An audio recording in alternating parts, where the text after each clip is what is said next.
itu kan tidak, maksudnya mereka belum kita tidak punya passion yang sama ya. Jadi oke, saya memahami gitu ya ke keluarga, tapi yang penting keluarga inti saya mereka oke, mereka mama kakak saya semua mendukung. Bagaimana kita merencanakan ini, Pak?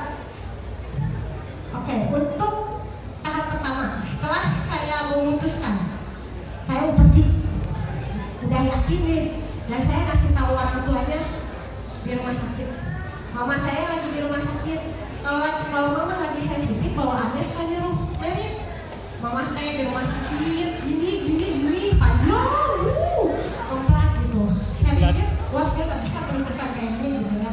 Akhirnya ya saya sorry aja gitu ya. Saya minta maaf dulu, dijelasin.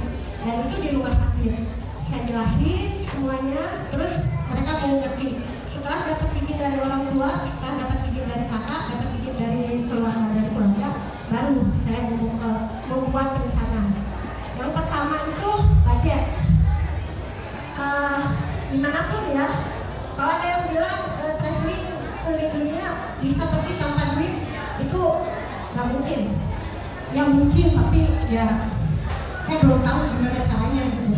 Dan saya belum ketemu atau pernah melihat beneran gitu ada orang yang beneran dengan zero saving account mereka bisa keliling, belum pernah. Jadi mungkin dengan budget yang kecil kita bisa pergi, nggak perlu kaya, nggak perlu harus kaya, punya duit ratusan juta, nggak. Asal kita punya uang, punya keberanian, kita bisa pergi. Uang saya waktu itu punya uang cash itu sekitar 60 sekian juta. Itu hasil nabung, hasil bisnis, hasil ditabungin dapat segitu. Nah saya mikir, ini cukup kali ya 2 bulan gitu. Kalau pakai kasirting mulai mikir, kepala mikir, cukup kali ya gitu.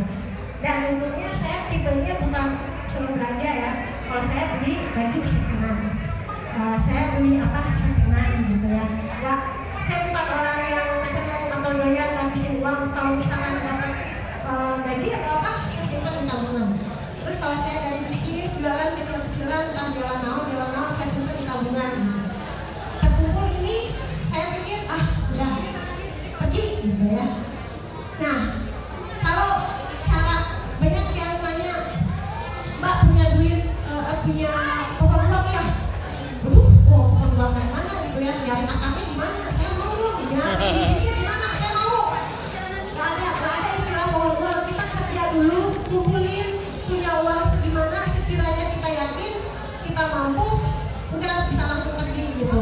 Tapi ya rasional lah, dilihat gitu, punya uang, kalau punya uang 20 juta gitu ya jangan bisa gitu sampai keliling Afrika atau keliling sampai ke UK, bisa. Cuman ya butuh kerja keras gitu ya. Jadi kita punya uang berapa, rasionalkan dengan itinerary kita gitu. Rasionalkan ya, rasional dengan rencana perjalanan kita gitu ya. Atau berapa lama kita pergi. Saya berpikir dengan uang 20 juta saya cukup untuk 6 bulan awalnya. Terus saya lihat, saya punya duit di sini, saya punya duit di sini. Ada lah tambahannya sekian gitu. Mungkin bisa kalian dari 2 juta gitu. Nah, itu budget saya. Nggak perlu kaya. Kita di jalan pilih yang paling murah. Kalau misalkan pakai pesawat itu kita 1 jam nyampe, atau misalkan 50 menit nyampe gitu ya. Tapi kan mahal. Kalau misalkan saya boleh milih ya, saya dari Georgia atau dari Turki aja. Saya dari Turki ke Iran. Sebenarnya ada pesawat kan lebih nggak mahal-mahal amat juga gitu ya. Sekitar lihat 80 US dolaran gitu ya. Tapi kalau misalkan via border gitu, itu lebih murah. Dan saya milih buat naik bus gitu yang paling murah. Saya yang paling murah ini udahlah ini gitu. Terus misalkan dari Yerevan dari Georgia, dari Tbilisi ke Yerevan terbang itu tuh cuma 40-50 dolar saat saya nyari gitu ya, 60 dolar lah gitu. Tapi ada yang termurah pakai bus direct atau pakai kereta direct cuma 50 $10 atau $20. Tapi ada yang paling murah lagi, neteng. Mungkin orang mah naik angkot neteng gitu. Saya pilih itu. Untungnya saya punya waktu banyak. Saya mau nyampe 3 hari kemudian nggak masalah gitu. Saya nggak ngejar-ngejar cuti yang mau habis, nggak. Jadi pokoknya pakailah ini. Neteng lah saya dari Tbilisi ke kota A bayar cuma 5 lari. Dari 5 lari ke kota B bayar cuma 10 lari. Dari kota ini ke kota B bayar 10 lari. Dari 10 lari ke border bingung. Pasarnya border di mana Pak? Oh di situ 7 kilo. Lama 7 kilo. Gimana? Pakai backpack 7 kilo gimana? Tapi saya bisa dulu jalan. Udah 10 menit jalan gini aja. Nah gini 2-3 mobil gak berhenti. Tapi masa iya sih semua gak berhenti gitu ya. Gila aja kok, tega banget gitu. Udah 15 menit ada yang berhenti. Mereka nanya, gak pakai bahasa Inggris. Saya sih cuma bilang border, paspor. Ya Revan. Udah, gampang aja. Terus mereka bilang, oh oke. Kom. Naik mobil sampai saya ke border. Pas udah di border saya bilang thank you. Terus mereka bilang, no. Saya udah bawa backpack nih. Mereka bilang, no. Go. Bingung. Balik dulu. Ternyata mereka bilang, sok aja simpan di sini. Kamu masuk aja. Oh, untung lah. Mereka mau bawa saya entah kemana, tapi gak usah ngambil backpack. Alhamdulillah. Saya cap dulu di dia. Saya jalan lagi dikit seberang border. Terus saya VOA di Armenia. Udah gitu mereka dengan baiknya nungguin. Padahal saya di Georgia agak lama gitu ya pas mau ngecap. Makan waktu lagi, tapi mereka nungguin gitu. Udah gitu saya kan bilang saya mau ke Yerevan. Gini terus mereka kasih tahu. Mereka cuma sampai kota di depan. Terus saya bilang gak masalah. Ikut aja. Saya ngikut, saya duduk terus udah mungkin 10 kilo saya turun karena mereka kampungnya udah sampai. Saya turun terus saya bengong lagi. Nasib gua gimana nih di sini gitu kan. Bengong lagi ya, paksa gini lagi. Ada lagi yang berhenti. Dibawalah saya ke kota, entah kota mana. Dari sana ada angkutan umum. Intinya nyampe saya ke Yerevan. Itu harganya mungkin hanya 200.000 lebih murah. Cuma 200.000. Cuma dua lembar yang merah itulah gitu ya. Kalau di sini 200.000 ke Starbucks, rakit 3 orang habis. Tapi buat saya 200.000 itu selain berharga, itu sangat berharga. Saya ketemu 6 orang. 2 supir di Matsuka, 2 yang hitchhiking di border, sama 2 yang hitchhiking di Yerevan. Terus supirnya lagi, terus banyak, lebih dari 10 orang deh. Lebih dari 10 orang, saya ketemu orang baru lebih 10 orang. Saya lihat 10 orang itu senyum ke saya. Saya ngeliat 10 orang itu baik ke saya. Itu dibandingkan 200.000, gak ada apa-apanya yang 200.000. Saya mungkin capek ya, saya capek bawa backpack gini capek gitu. Tapi perasaannya beda. Kalau naik pesawat, sampai pakai taksi sampai di hotel udah. Kita ketemu orang, tapi nggak ada yang spesial.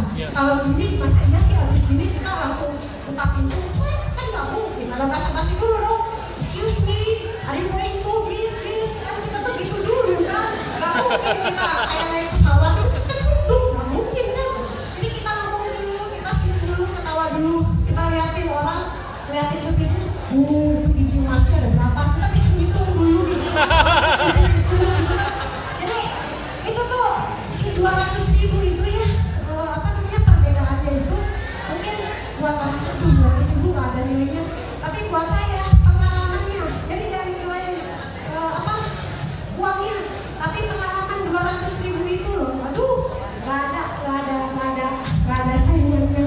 Dan itu berlaku bukan cuma di Georgia ke Armenia ke Iran, terus ke India, terus sebelumnya Turki kemana. Itu saya selalu cari yang termurah dan kita mendapatkan lebih.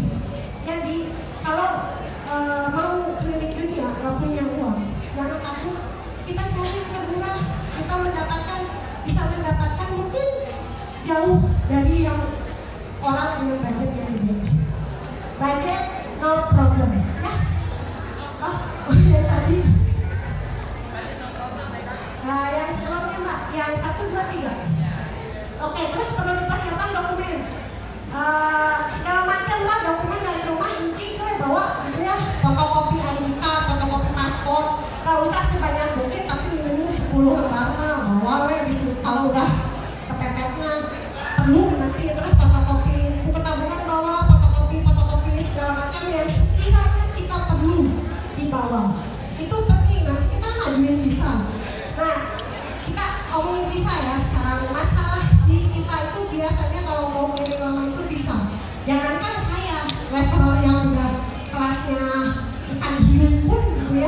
Untuk visa kita harus banyak baca, banyak cari tahu, terus itu visa sangkut pautnya nanti sama itinerary. Kalau misalkan kita udah oke, udah siapin itinerary-nya, lihat dulu mana yang perlu visa, mana yang harus apply visanya di dalam. Kayak misalkan kita mau dari Indonesia pengen ke Iran, tapi lewat crossing border. Jadi kalau nanti pokoknya kan begitu kita ke Pakistan, itu kan harus apply-nya di Indonesia. Nah, itu yang dipikirin, cari dulu bisa mana yang bisa di-apply di Indonesia, apply dulu, beresin semua, banyak baca. Kalau misalkan bisa di jalan, kalau cari mana yang bisa di jalan. Ini rute kita. Ini kita perlu bisa ini. Mana cari tahu visa yang diperlukan. Bolehkah kita VOA? Apa kita harus terbang? Apa kita harus gimana? Cari tahu. Habis itu kumpulin semua persyaratannya. Lebih yakinnya kita telepon, lebih yakinnya kita email, lebih yakin untuk bukti ya, untuk bukti. Nanti kan email mereka itu kan email yang resmi. Kalau kita ditolak di border, kasih lihat ini loh.